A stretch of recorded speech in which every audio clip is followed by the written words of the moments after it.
Our final speaker today is Rob Caldwell.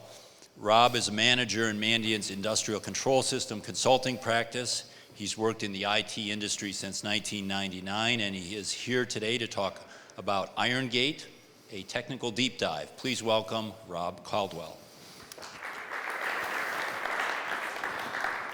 All right, well, thank you, Dale. And it gave me some headaches, too, when we had actually asked Dale, could we speak about IronGate at this conference and kind of do the big reveal here.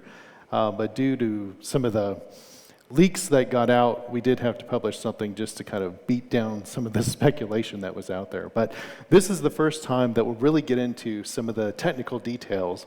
So I'll show code, I'll show an example of how we went through this. But don't be afraid, because really the message is a much higher level, and we'll get to that as we go through. So let's do just a very, very brief survey of control system malware that we found to date, right? So starting 2008, discovered in 2010 with Stuxnet, moving on to Havax, which really didn't do anything. It just was more of a reconnaissance, and we don't actually know what for.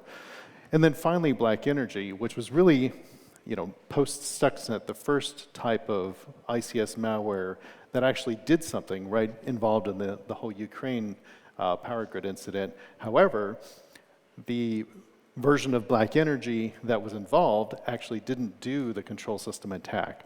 So that's kind of the current state of ICS malware, and that's really the reason why we wanted to bring IronGate to an audience. It's not as much to, show the victim and the results of it, but it's to have a conversation, and we'll talk through that. So discovering IronGate, it was found by one of the very talented guys on our Flare team, which is the FireEye Labs Advanced Reverse Engineering team. Josh Homan was hunting through VirusTotal for examples of PyInstaller. And PyInstaller is a pretty commonly used malware dropping vector used. In this particular case, he was trying to link some activities to APT29, which is our kind of acronym for Advanced Persistent Threat Actors. And so he stumbled across this PyInstaller that looked different, right? It looked weird. It had actually been uploaded in 2014, late 2014. He was working on this towards the end of last year.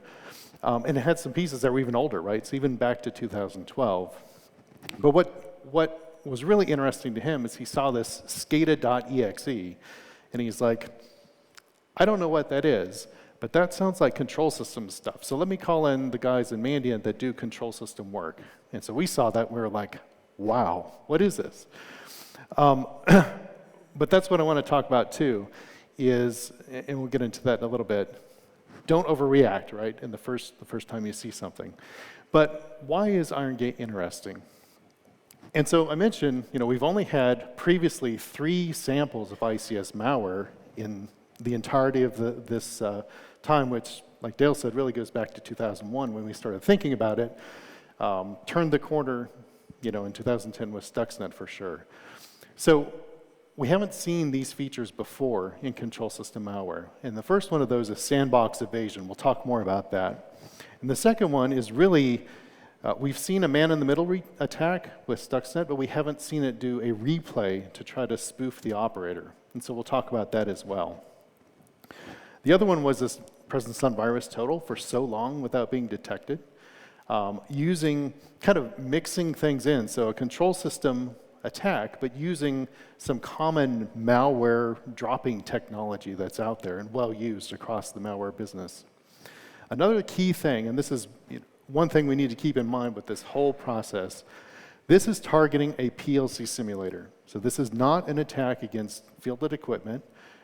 It's not a Siemens vulnerability, and that's one thing we want to make very clear. We worked very, very closely with the Siemens product cert. Thank you guys very much for helping out with this. And we do want to emphasize it nothing to do with a Siemens vulnerability. The other thing is we don't know the whole story, right? So we have bits and pieces of this, and really as we talk through this, that's why we wanted to bring this out, is maybe someone out here has some of the missing pieces to the puzzle, and we'll talk through those today. Also, the other thing is we wanted to invoke a conversation. I know I've had a couple of side conversations with people already to talk about what does this mean? What, how is this, what does this look like? What does this mean for the ICS malware business? And like I hinted to earlier, you've got to work through your biases, right? So, quote there about confirmation bias. When you see something, immediately everyone's like, ooh, the next big thing. But as we got into it, we really measured our review process, making sure that we stuck really to the facts, right? You can't take things and make assumptions with no evidence at all. And that's believe it or not, it's a very, very difficult thing to do, particularly in cases where we've been looking for this since Stuxnet, right? We've been looking for the son of Stuxnet since it happened. And the other interesting observation was, when this did come out last week, is the industry numbed by these escalating information release processes that we go through? I know, as part of our team, we're the technical team. We're not the marketing and PR team. But they came out with a logo, right? So there is an IronGate logo. They came out, of course, with a press release, things like that. And so, we do wonder if this kind of process that the industry has fallen into has kind of numbed folks to the information that's getting out there. And that's what I'd like you to think through today is not the buzz, not the hype, but think about what this means. Think about the larger issues that this means in the control system industry business. So I mentioned IronGate targets a PLC simulator, and this is some of the evidence we think makes this a proof of concept. And one of the guys that we work with described it, I think, pretty well as this looks like somebody's master's level project. And so just keep that in mind. It's not sophisticated, but it's the concepts that were brought together in a new and unique way.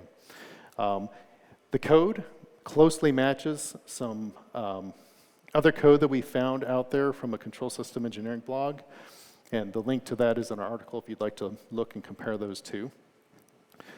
To actually make this attack a real PLC, you'd basically have to rewrite the whole thing. Because it is targeting the simulation process, it's not targeting the PLC itself. So you'd have to rewrite the whole code base to actually make an attack. And then also, with the attack itself, there's hard-coded values, right? There's no way to control that process. They just put in this hard-coded value, which it just fires back to the simulator over and over. So these are the things that really led us to believe that this was a proof of concept or a research activity, but there's still some questions about that, right? Why would this be uploaded to VirusTotal? Very, very interesting. So from an overview of the attack, we'll walk through each of these piece by piece. So first of all, the initial infection vector. What would put this Pi installer out on a system? We don't know that. And so these are some of the questions that we'd love to have a conversation about if anyone has more information. If you've seen these signatures for these files, anything about this that would give more context would really help, I think, fill in information around IronGate. So we don't know that initial infection vector, but we do know that it checks for a sandbox. Then it goes through and does some path scanning. So it's very, very specific, right? It's looking for a very specific environment to fire this attack off in. You have to have things exactly set up, and this is very, very similar to Stuxnet. You'll see some comparisons later. Then after that, the actual malicious piece of software is unpacked. It does a DLL replacement. Then once that DLL begins to run, there's a record and replay process.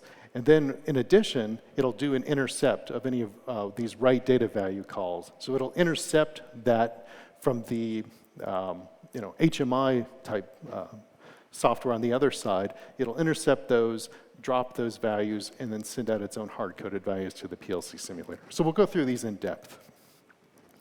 Now, the first thing is a sandbox check.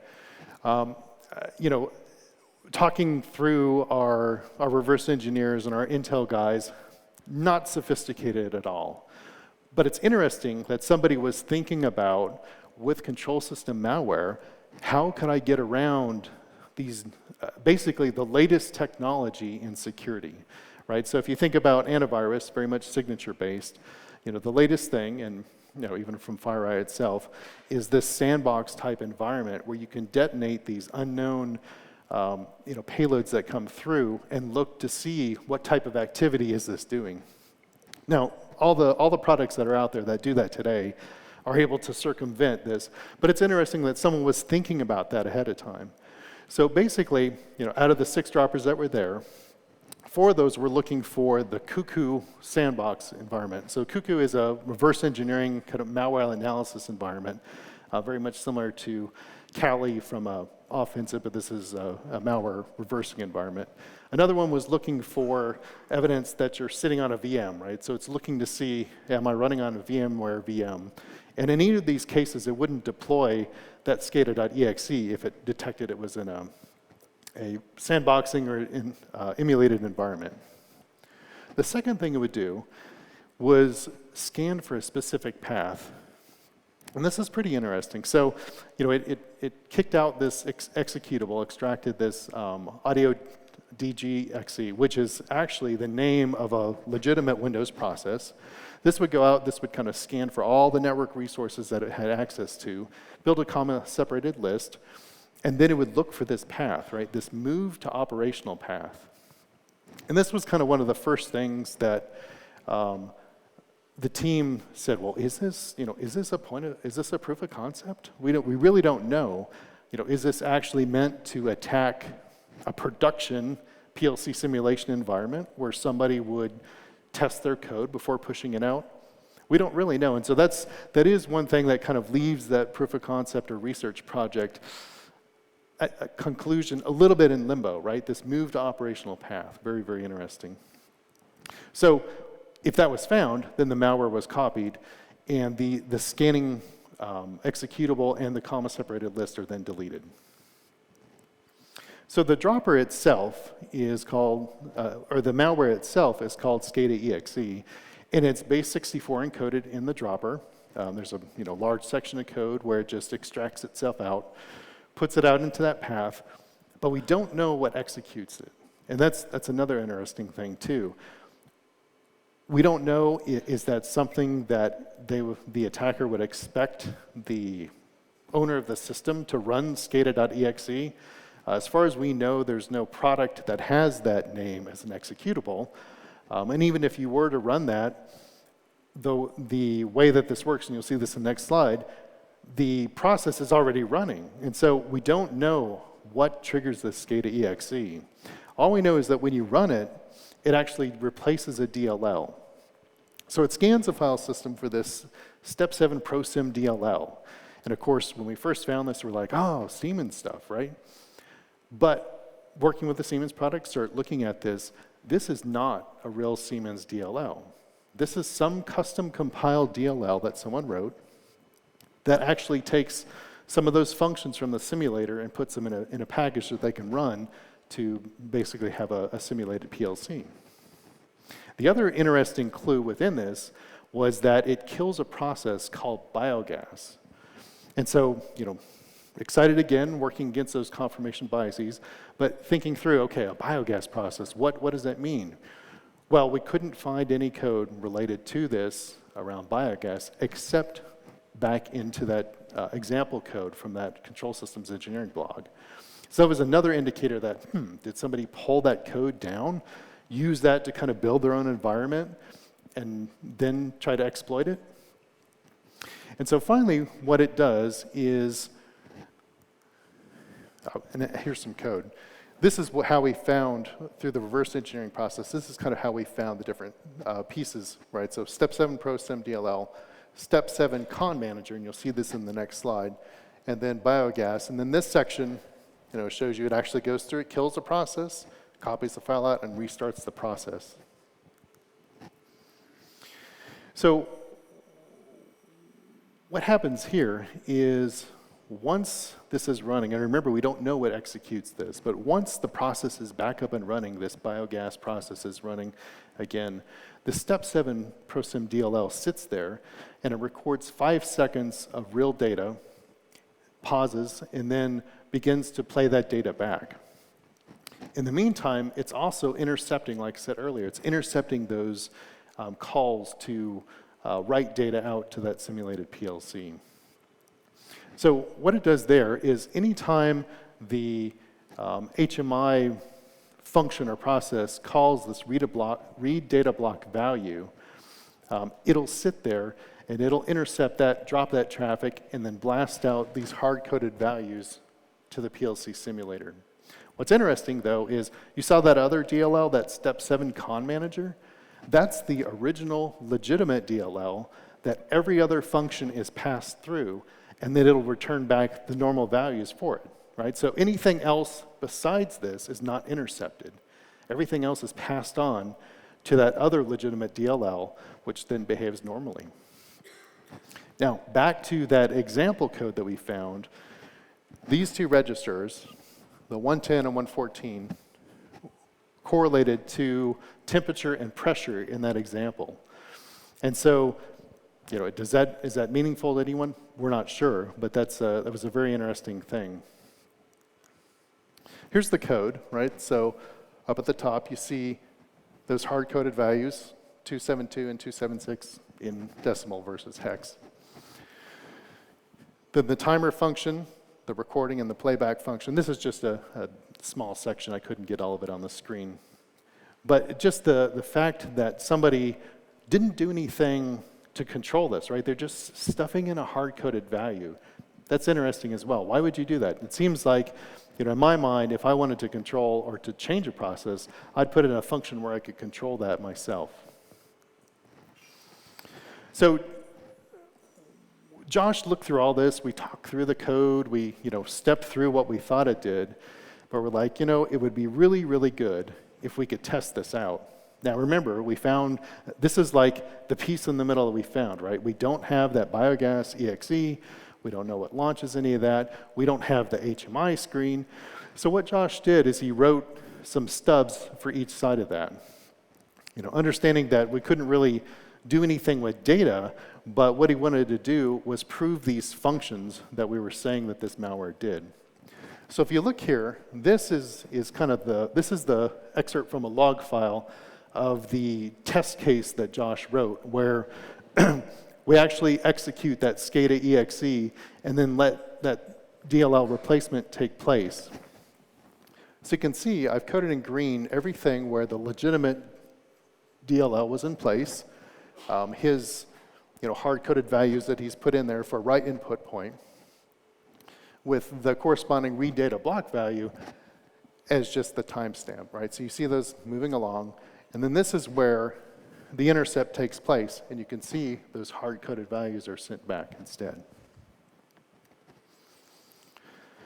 This is an excerpt of the replay function. I think this is, to me, this is really, really interesting because this is the first time we've seen anybody try to spoof the HMI, and I know that's always been one of the fears we've had of a control system type of attack is spoofing that HMI, having something go on in the background that the operator really has no knowledge of.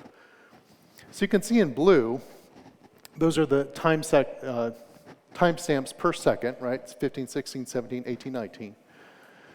And then this is where the playback function takes place.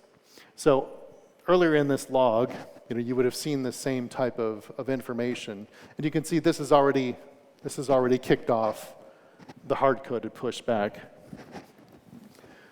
But starting at the top 15, 16, and then you see it jump back in time to 12, 13, 14.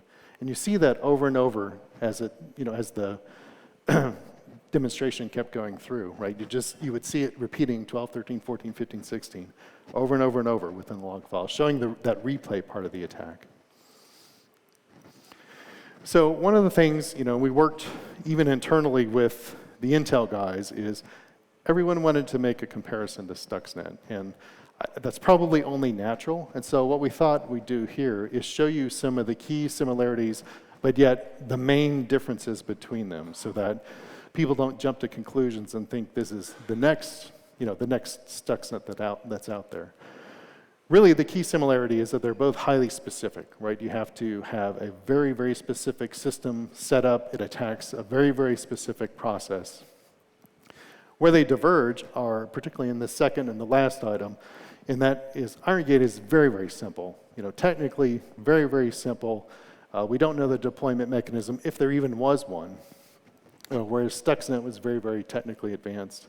The other thing is that we don't have any evidence that ties this back to a specific victim or a specific actor or any kind of campaign or anything like that, whereas there's a pretty good consensus on Stuxnet what all those were. So to conclude, a couple of key things, and if you remember I said this is, we've got the technical piece, but we want you to think about this from a higher level. What would this do to an operational ICS system? Well, this wouldn't do anything itself. IronGate wouldn't do anything itself. But would you be able to detect something like this in a system? And this is back to kind of what the panel was talking about earlier, where you've got to have that monitoring and response capability to be able to find these types of things on systems before there's a physical impact.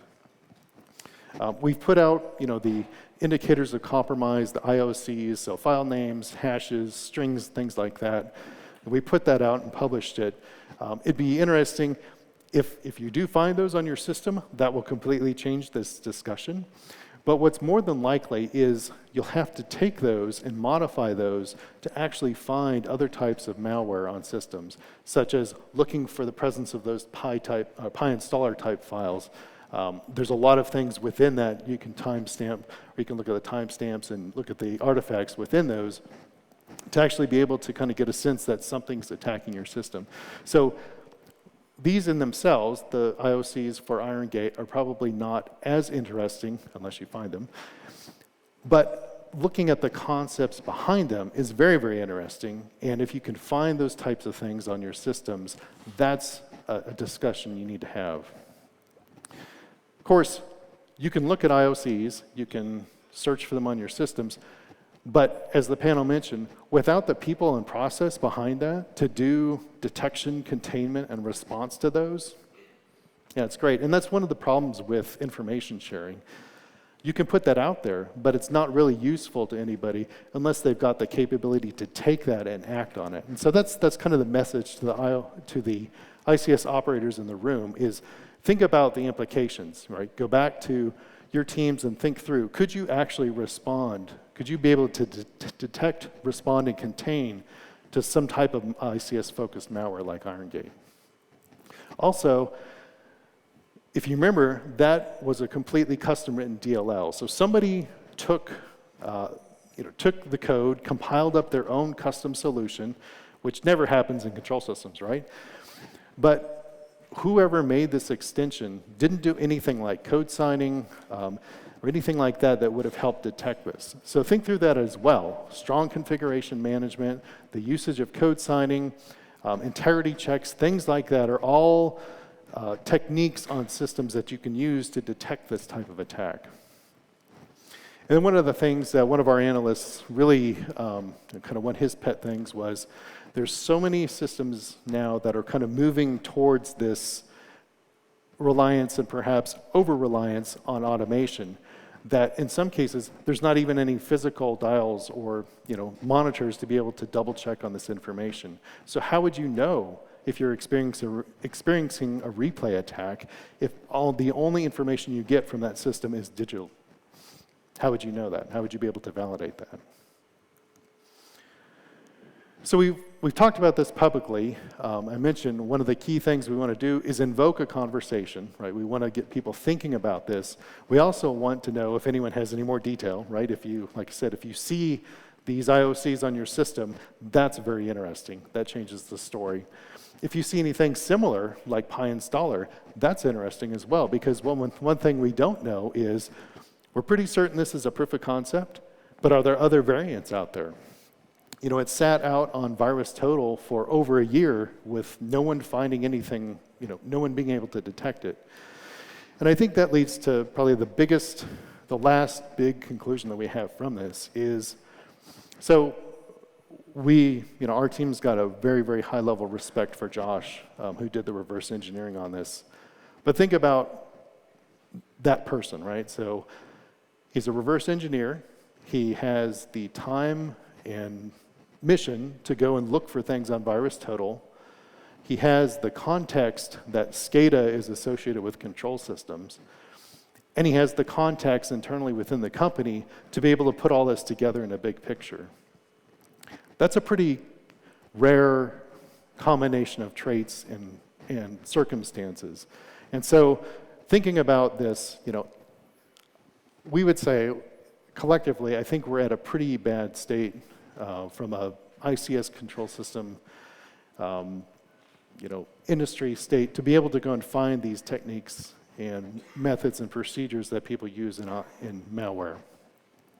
So knowing that vulnerabilities and insecure by design are going to be out there for a long, long time to come, we really want to push this. We want to push the monitoring perspective, the proactive hunting, and be able to get both the industry side and the operator side much more capability to be able to find these things before they actually impact a system.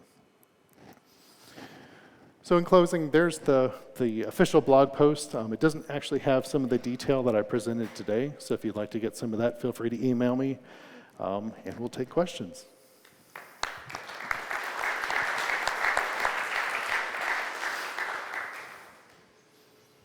Questions for Rob? I knew it. Hi, Lucian Constantin from the IDG News Service. My question would be, so it is my understanding that the simulator, its goal is so you can test code before you deploy it. You can test PLC programs before you deploy them on actual PLCs. Could this malware actually be created to make sure that your code is flawed, and then you deploy flawed code on the PLCs because it shows you back fake values? Right, so that is one of the use cases that we thought about, especially with that move to operational path. And that's why when I went through this, I kind of talked about the things that really prompted our discussion. That was definitely one of the scenarios we considered. But I think by the end of this, based on the lack of sophistication in the attack, so you could do that, but why would you put in just hard-coded values if you want to, mess up your software, right, and make people think it was good? So it's definitely a consideration, but I think, based on the lack of sophistication in the coding and then the lack of being able to kind of change the attack behind the scenes, we were fairly convinced that it wasn't an attack against an operational simulation, but perhaps it was. We just don't know. We can't conclude. So while I'm running over here, has anyone raised their hand yet and said, I wrote it? No. No researcher has claimed Not yet. it was them? Anyone here write it? Anyone know a master's student or a PhD student? Yeah. So have you tried to look for potential propagation methods? Because you were talking about that it was targeting processes, but from what you showed, it's clearly, I guess from what I saw from the clues that you showed, it's the line will be from the IT to OT kind of thing. Have you tried to search or think of a path how that could have hopped into a hypothesis of sorts?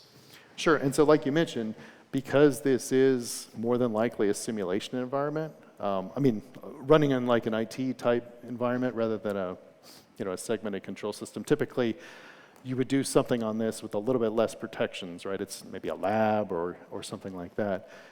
So it is more than likely that it would be an IT style infection vector, which you name it, right? There's thousands of those. We couldn't really correlate it back to any particular thing. The samples in VirusTotal, you can find the hash of the ID that were uploaded. Nothing else out there that was related to that ID. So we did kind of go down that path. Didn't find anything, but if anyone would have any more information, we'd be glad to hear it. We didn't want to speculate on that because we don't have any evidence. You mentioned that you didn't consider this a Siemens vulnerability. Correct. Did you mean that it's not a Siemens operational code vulnerability and it's only a Siemens simulator vulnerability, or do you mean you wouldn't even consider it that because it is changing Siemens DLLs, right? Correct, right. So it's not even the Siemens simulation vulnerability because somebody took this and custom compiled it themselves. And I think that's, that was, we established that pretty early on with the Siemens product cert. Other questions?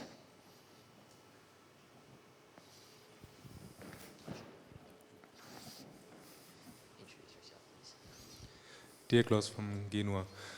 So as I understand, your researcher basically found that malware on VirusTotal, right? Yes. When searching for PyInstaller. So do you think that there might be lurking other ICS targeting malware on VirusTotal just to be found which don't use PyInstaller? Based on what we've seen? Yes. Yes. I mean, it's more than likely that something's out there. And there's other places besides VirusTotal where it could be as well. So I guess a follow-up to that is Mandiant or FireEye changing their VirusTotal search techniques to identify other potential ICS malware in that and other repositories? I mean, we're having that discussion. So in this case, because the malware was a normal malware dropper, we wouldn't change that. But just thinking through, we're talking with that team as well as working with the Insight team, which we brought in, to figure out, well, what would we go look for, right? I mean, we've identified that there's a problem, that we can't find this stuff very easily. What should we be looking for? And I think that's still definitely open for discussion.